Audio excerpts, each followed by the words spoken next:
अस्सलाम वालेकुम दोस्तों। आज की इस कहानी में आपको खुश आमदीद कहते हैं। चलो तो शुरू करते हैं। मेरा नाम आलिम है। मैं एक स्कूल में टीचर था।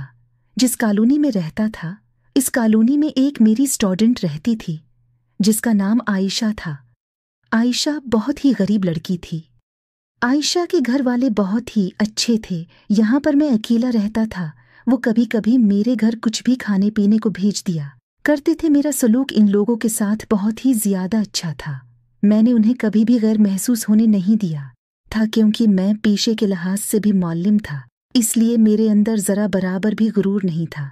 एक दिन मेरी स्टूडेंट भागते हुए हमारे घर आई। वो मुझे बहुत ही ज्यादा परेशान दिखाई दे रही थी। आते ही वो मुझे कहने लगी, सुर्किया, आप मेरे साथ मेरे घर जा सकते हैं। मेरी माँ सीढ़ियों से गिर चुकी है और बेहोश हो गई है। हमारे घर कोई भी नहीं है। मैं अभी स्कूल से वापस ही आया था। मैंने फौरन ही उसके घर का रुख कर लिया।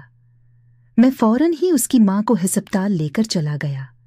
उसकी माँ की तबीयत बहुत ज्यादा खराब थी।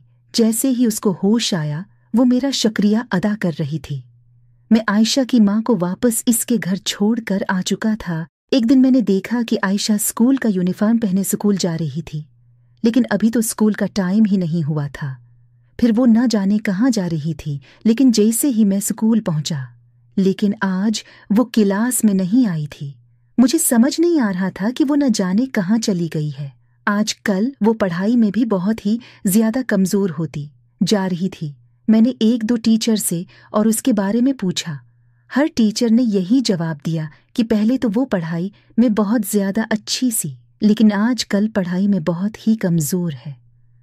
मैंने एक दो दफा उसकी माँ को भी बुलाने की कोशिश की, लेकिन फिर थोड़ी ही दिन बाद में ये बात भूल चुका था और आयशा ने भी अपनी माँ को बुलाने की जहमत न की। कुछ दिन यूं ही गुजरते रहे। फिर मैंने आयशा के साथ उसकी दोस्त को भी बहुत ही जल्दी वक्त से पहले स्कूल जाते हुए देखा, लेकिन उन दोनों का मामला मेरी समझ से बाहर था कि वो आखिर इस टाइम स्कूल किया करने जा रहे हैं। अभी तो स्कूल का टाइम भी नहीं हुआ था। मैं नहीं मानता, एक दिन आयशा का फादर मुझे मिला और कहने लगा, पता नहीं क्यों आजकल बच्चियों का स्कूल इतनी जल्दी क्यों लग जाता है भला।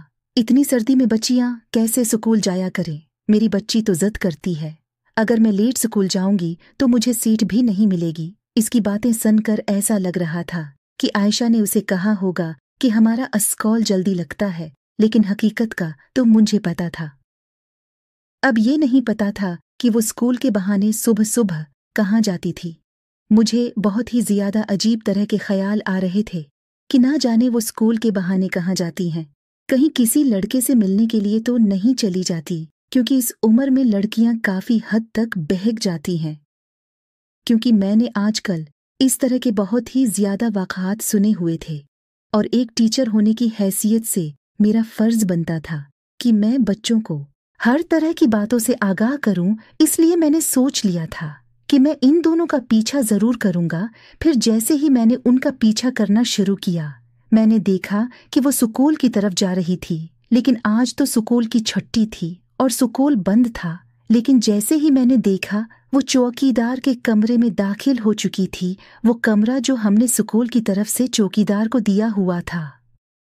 पहले तो मैंने सोचा कि मैं जाकर चौकीदार को पकड़ लेता हूँ, लेकिन फिर मैंने कहा कि वो ऐसे बहुत ही चौंकना हो जाएगा और शायद मेरे हाथ से भाग जाए, इसलिए मैं ऐसे ही वापस आ गया। लेकिन जैसे ही अगले दिन वो दोनों क्लास रूम में आई, मैंने उनको अपने पास बुलाया और बहुत प्यार से पूछना शुरू कर दिया कि क्या तुम दोनों के साथ कोई मसीला है। लेकिन उन्होंने कोई जवाब न दिया और कहने लगी, नहीं सर, हमारे साथ तो कोई भी मसीला नहीं है। मैंने इन लोगों से मजीद पूछने की कोशिश की, लेकिन वो मुसलसल मुझसे झूठ बोले जा रही थी। मुझे पता चल रहा था कि वो मुझसे झूठ बोल रही है। इसलिए मैंने उन पर थोड़ी सख्ती की और कहा कि मैंने तुम लोगों की सारी हरकतों को देख लिया है। वो अच्छी तरह तुम खुद अपने बारे में बता दो तो ज्यादा बेहतर है। आयशा की दोस्त रोने लगी और रोते रोते वो कहने लगी, सर, वो हमें जबरदस्ती बुलाता है और हमें बहुत ही ज्यादा धमकियां देता है। मैंने कहा, तुम लोग क्यों जाती हो उसके पास और तुम लोगों ने उसके खिलाफ कंप्लेन क्यों नहीं की। फिर वो कहने लगी, सर, हम लोगों से एक गलती हो गई थी जिसकी वजह से वो हमें ब्लैकमेल करता है। मैंने कहा कि ऐसी कौन सी गलती थी जो तुम लोग उसके हत्थे चढ़ गई हो। फिर वो कहने लगी, सिर एक दिन हमने पीपर चोरी करे जो चौकीदार ने हमें देख लिया था, अब वो रोज हमें धमकी देकर हमको बोला लेता है। तो दोस्तों, आप ऐसा काम कभी मत करें जिससे आपको बाद में तकलीफ हो। आंसू। जी दोस्तों, आज की कहानी आपको कैसी लगी ज़रूर बताएं और मेरे चैनल को सब्सक्राइब करें।